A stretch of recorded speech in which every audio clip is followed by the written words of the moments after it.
Söylemene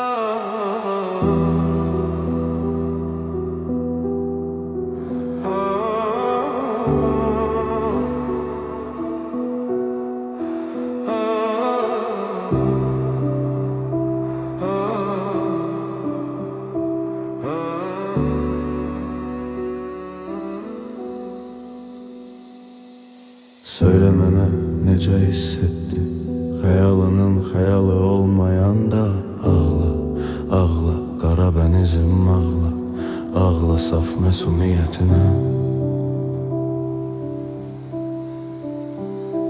Ağla. İnanmarsan hele de eyni yerdeyim. Geçmişi unutmak olmursa onunla yaşamağı seçenlerdenim. Parıltılı gözlerinden soyuq bakışlarına kadar uzanan hikayenin tesirindeyim. Bir vaxt sevdiğin indise hiç neylem. Sözlerde bizi benden her defa eyni cephem. Bakma ki yaralıyım, lazım değil senden gelirsem elhem.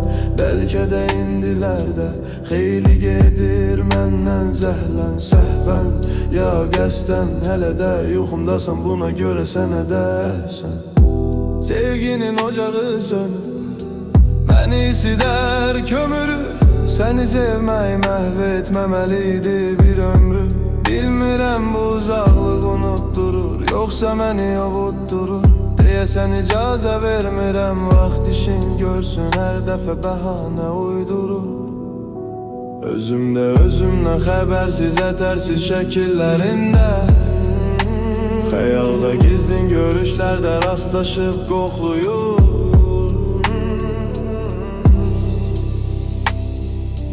Yeniden seni yaşamağı yoxluyur.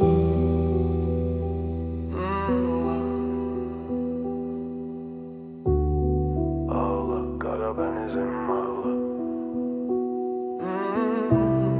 saf məsumiyetine ağla, ağla.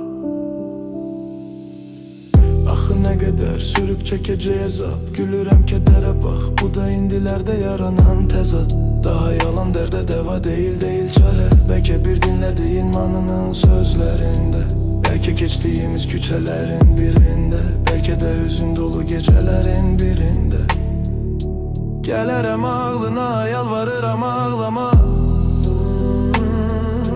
Bəs qədər sızlamışam mən, onsuz islanmışam. Güneşi əvəz edən eşkinlə qovrulmuşam. Görmediğin gecelerim, gizlettiğim kederim var. Onu da bilmedimse bunun içinde bəhanəm var. Baktığım her yer mənə sanki suretin kimi, daddığım təamlar hamısı səninlə dadırmış kimi. Ve gelen kəslər, duyduğum səslər de, hansı səni əvəzlər.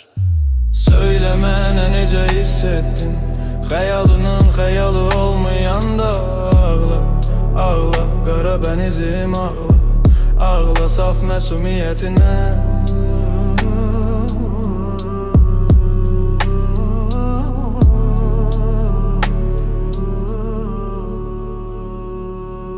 Söylemene nece hissettin, hayalının hayalı olmayan da ağla, ağla, kara benizim ağla, ağla saf mesumiyetine.